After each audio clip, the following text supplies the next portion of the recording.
In Matthew chapter 5, we've looked at the first 12 verses in this great opening portion of what we call the Sermon on the Mount.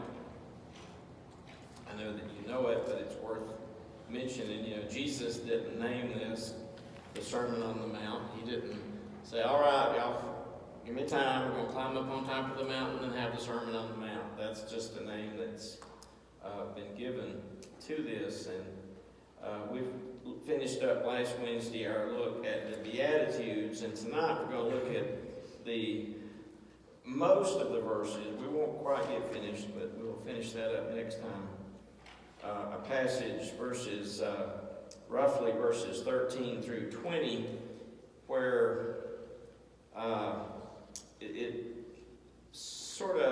doesn't really change directions completely from the Beatitudes, but Jesus tells those who are truly following him how they should live in the world with the characteristics he's described starting in verse 3. So we're going to pick up with verse 13, and we'll read it first. You are the salt of the earth, but if the salt loses its flavor, how shall it be seasoned? The earth, that is. How shall it be seasoned? It is then good for nothing but to be thrown out and trampled underfoot by men. Now, disciples, those that are true followers of the Lord, are like salt because they are precious. Now, I don't mean precious like we would look at a picture of a baby and say, oh, he's so precious. Precious in the sense of being very rare, valuable. That meaning precious metals. Expensive jewelry is normally made of precious metals. Normally, though, a woman doesn't look at one and say, oh, it's precious. So you see, it means it has a different meaning when we say it this way. It's something that's you don't just see every day, unfortunately. And salt in Jesus' day. Now today, if you went to if Ingles or Walmart or wherever you get your groceries had a half-price sale on salt, I don't think that would stir up too much business. Why? Salt's not expensive. But in Jesus' day, it was. It's not so much expensive in the same way we look at things that are expensive, but it was not readily available. The old saying, well, you're not worth your salt. They often paid people in Jesus' day in salt.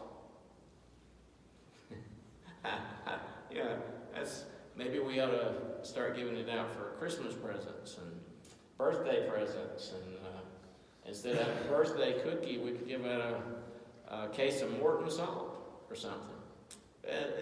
We look at it completely different, and sometimes we miss what is being said here. We think of it in other ways, but the salt, he's saying you people are precious. He wasn't talking to the whole world, obviously. You are the salt of the earth. It was a valuable commodity, and his disciples were to be as salt then and now, because they too are valued. And it also refers to salt as what we are to be, because salt has a preserving ability. Christians too are to have a preserving influence on our culture.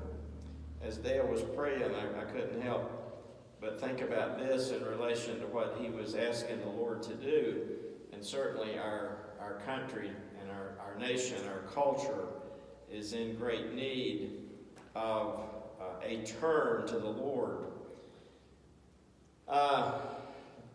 Imagine what, if you can, and in all truthfulness we cannot, but just consider for a minute what this world would be like with no Christians. And you might think, well, I don't think it made much difference. Well, it would. If all of a sudden all Christians were pulled out, then the salt would be gone. But you see, the problem comes in with today when the church is still here and Christians are not being the salt that we're supposed to be. Too many Christians, too many churches are compromising on right and wrong and are therefore losing this ability to preserve and to do the things that God has called us to do. And then salt also adds flavor.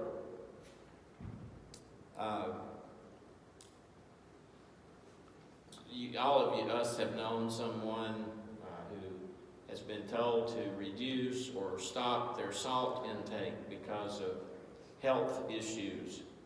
I can remember, I know Mama can, back early on when Daddy was first told that, you didn't need to use that stuff. Well, Daddy was always one. When he ate a slice of tomato, he'd put salt and pepper on it, where he'd put salt on first and pepper, it looked black.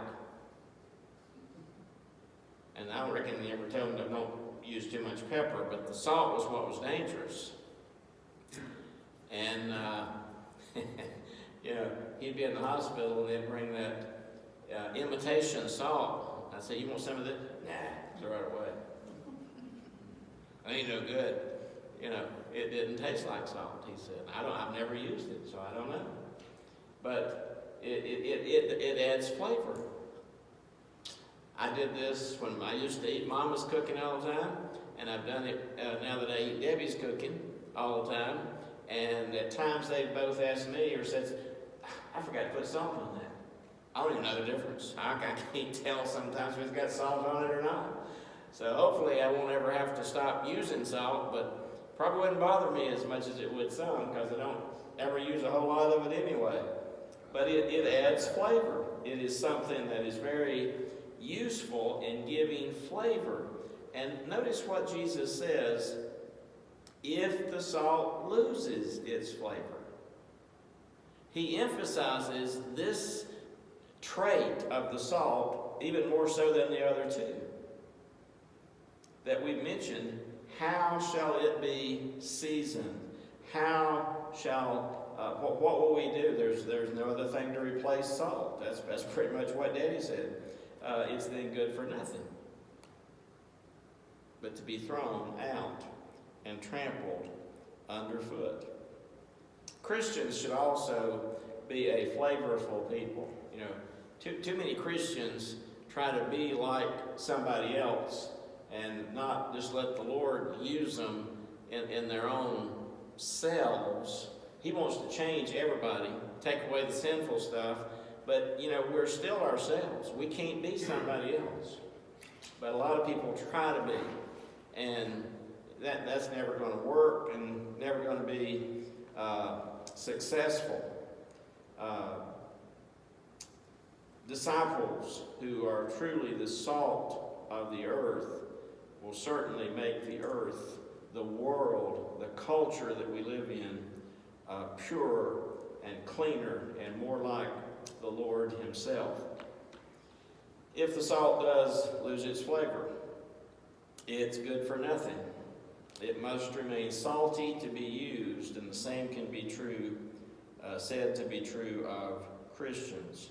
We are good for nothing when we are not salty in the sense that Jesus is talking about here, when we are not true to His call and true to His word and faithful to Him. And then the next 3 verses, same really message, but a little different illustration, which also would do us well to take to heart and consider it very seriously. Jesus says, you are the light of the world. A city that is set on a hill cannot be hidden. That was one of the favorite sayings of President Ronald Reagan, he often compared America to this statement. Nor do they light a lamp and put it under a basket, but on a lampstand, and it gives light to all who are in the house.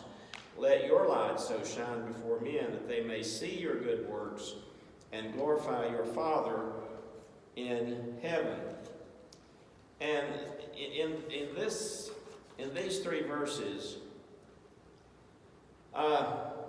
there's great compliment and also a great responsibility given to us. Jesus says that we are the light of the world. That's a title he claimed for himself when he walked and ministered on this earth. In John chapter 8 and verse 12, Jesus said these words, I am the light of the world. He that followeth me shall not walk in darkness, but shall have the light of life. And then over in chapter 9 of John's Gospel, Jesus says in verse 5, as long as I am in the world, I am the light of the world. So he very openly and plainly gave that title to himself, but then he also gives us the responsibility of being the light as he now has gone back to be with the Father, and he lives in us. We are to be the light of the world. And we can only do that in and through him, because we are light receivers and we're also light givers. We have to be willing to share the love that is in us because of Jesus, and we cannot live only to ourselves. We must have a loving compassion and concern for others. To me, it's important when we look carefully, and some people may say or think, well, it doesn't really matter the tense or the way, the very picky way that words are put in. But I believe it's important when you notice what Jesus says, even back in verse 13, you are the salt of the earth. Verse 14, you are the light of the world. He does not say you shall become. He does not say you should be. He says you are. You know, if we had come in this room tonight and for some reason when turned those lights on back there, there had been no lights in here, it wouldn't be really dark, but we wouldn't have any lights. And you couldn't have looked up and said, we don't have lights. Well, we do. They're just not burning.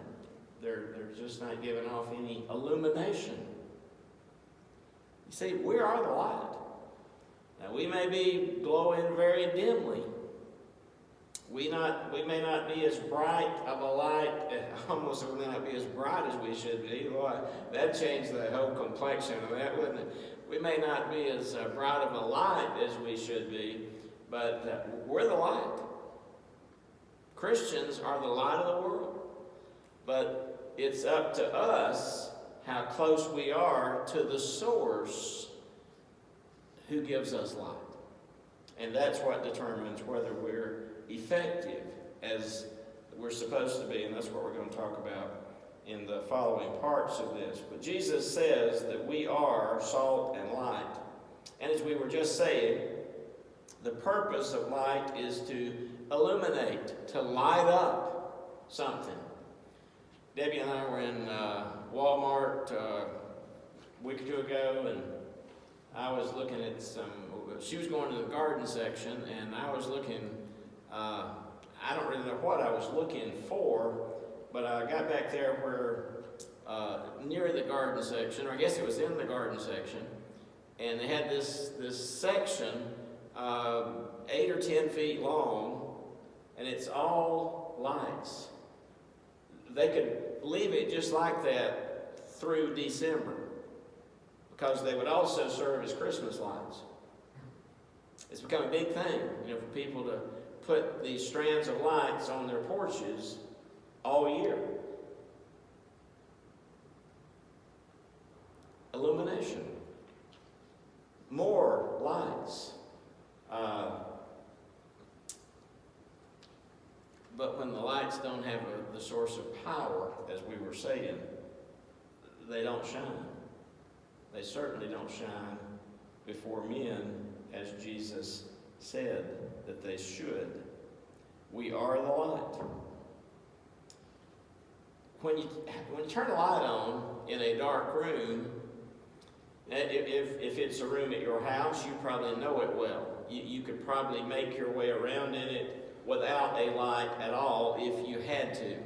You might walk a little slower, a little more carefully, be a little more cautious. You may kind of reach out and feel for things that you know are there. But if you're in a room you've never been in, you could get hurt just walking around because you don't know where things are. You might trip. You could fall over something, hit your head on something, fall off the back of a truck, or whatever. But, imagine if there's something dangerous in that room. You see, the light exposes everything that's in that place. Not just the good things, but something that could be, like I said, could be dangerous or harmful to a person. So that's another purpose of light, to expose that which is there. Now, if the light is hidden, then it's worthless, just like the salt. It's negated. That's what negated means? That's what negated means. It is of no good. Notice what Jesus says in verse 15. Nor do they light a lamp and put it under a basket.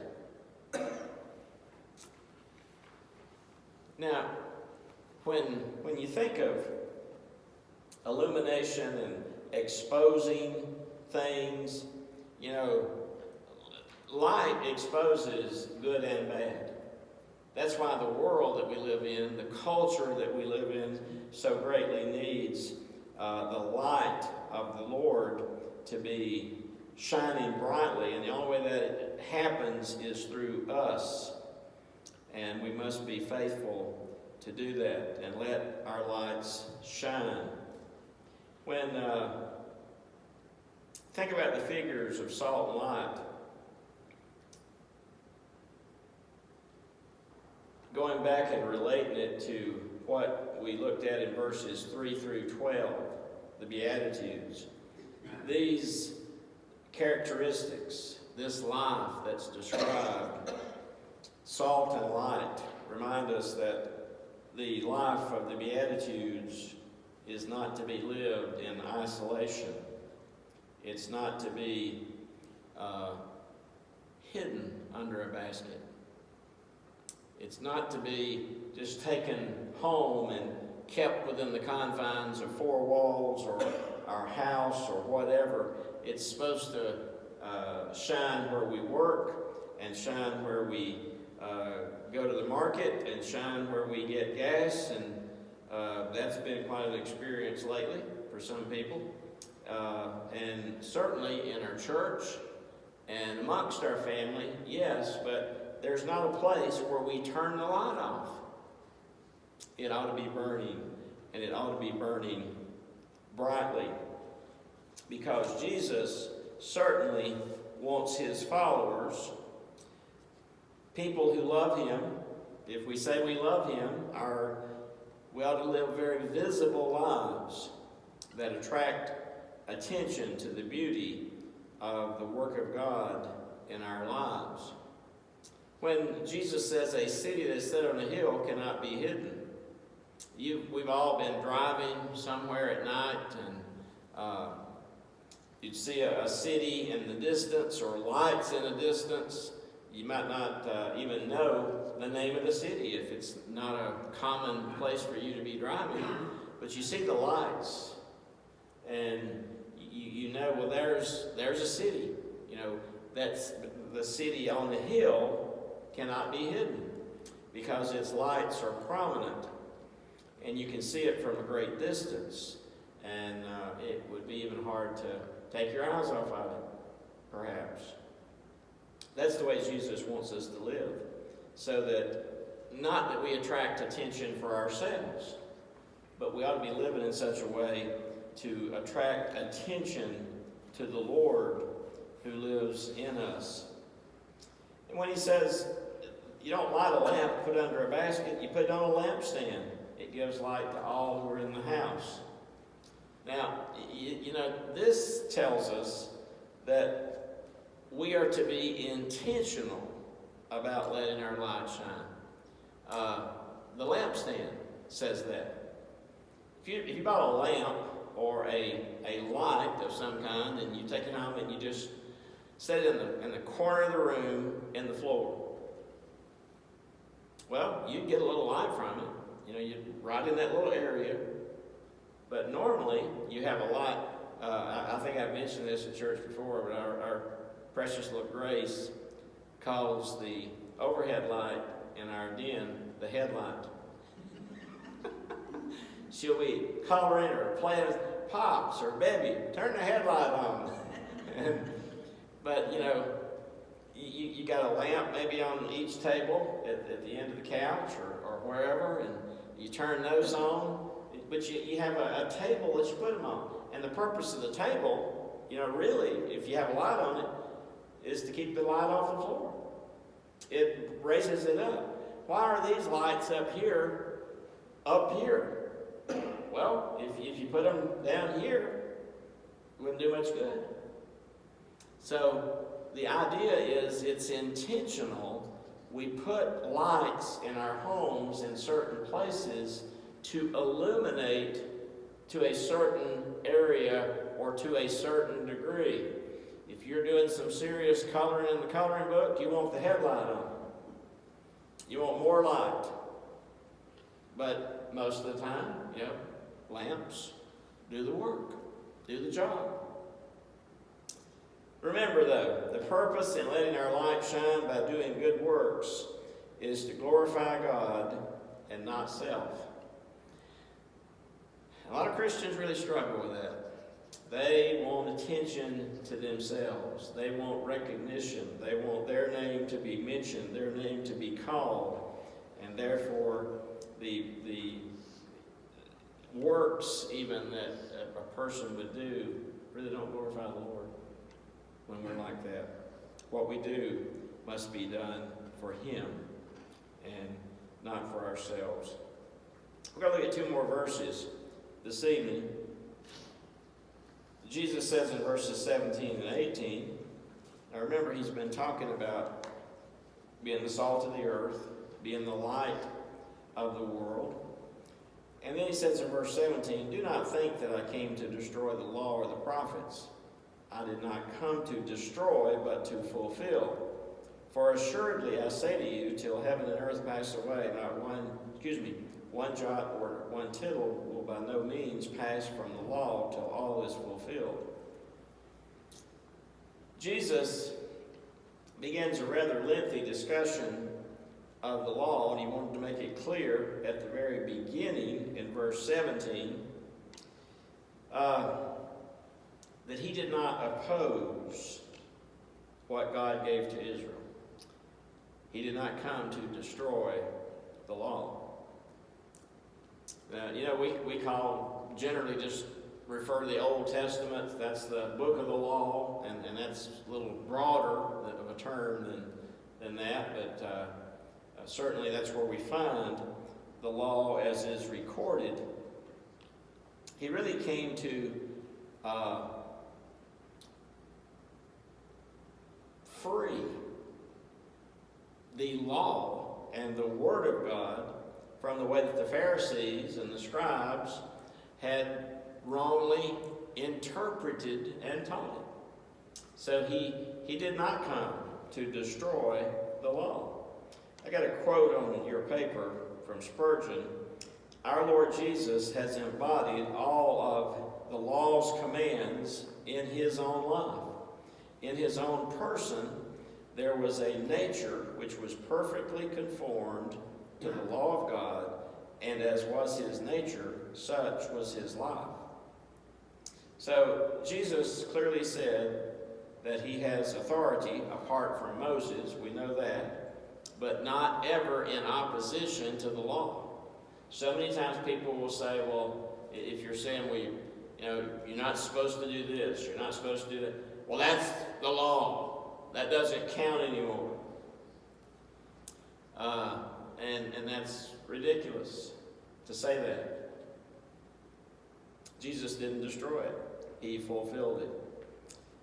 And he fulfilled it because he was perfectly obedient. Perfectly obedient. Now, how did Jesus fulfill the law? Well, he fulfilled all of the teachings, the doctrinal teachings of the law in the Old Testament and the prophets.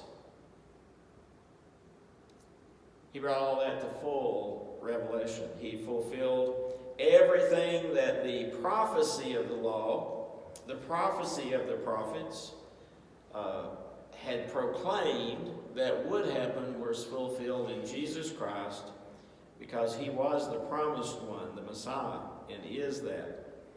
And then all of the legal demands, the moral demands that the law and the prophets made, he fully obeyed them, did not break a one of them.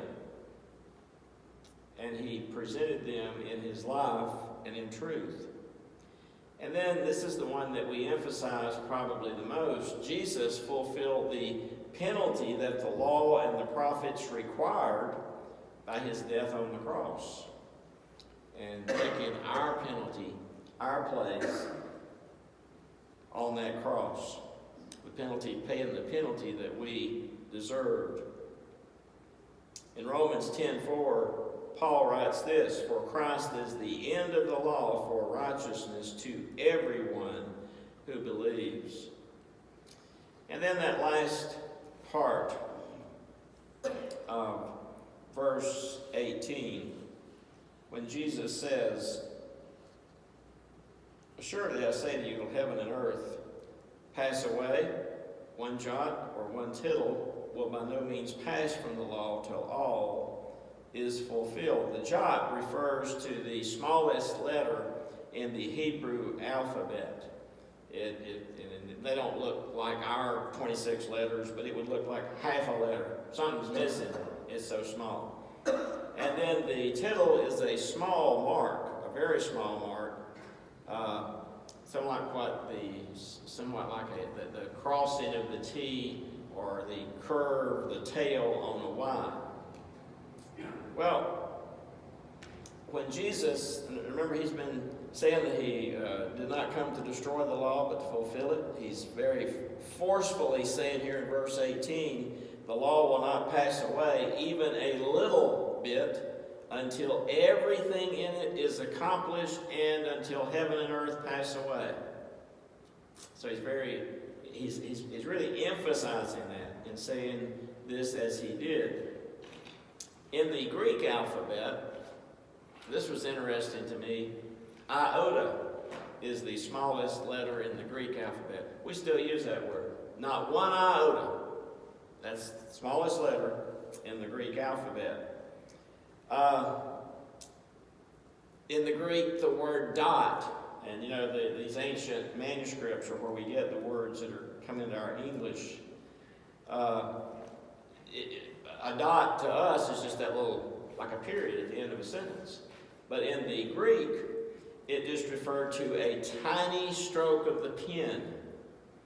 And all these different meanings from the Hebrew and the Greek, Jesus is saying that every letter of every word in the law will remain in effect, will be completely fulfilled, and it'll be through him. Every bit of it. No, not one jot or tittle will be changed or omitted. So that's something that we ought to realize. It's not just the big broad ideas or concepts of the word that are important. It's the words themselves, even the smallest of the letters of the words. This tells us that God highly regards His word, and we ought to too. It's important to us. All right. We're going to stop right there, and we'll pick up next Wednesday night with verse 19.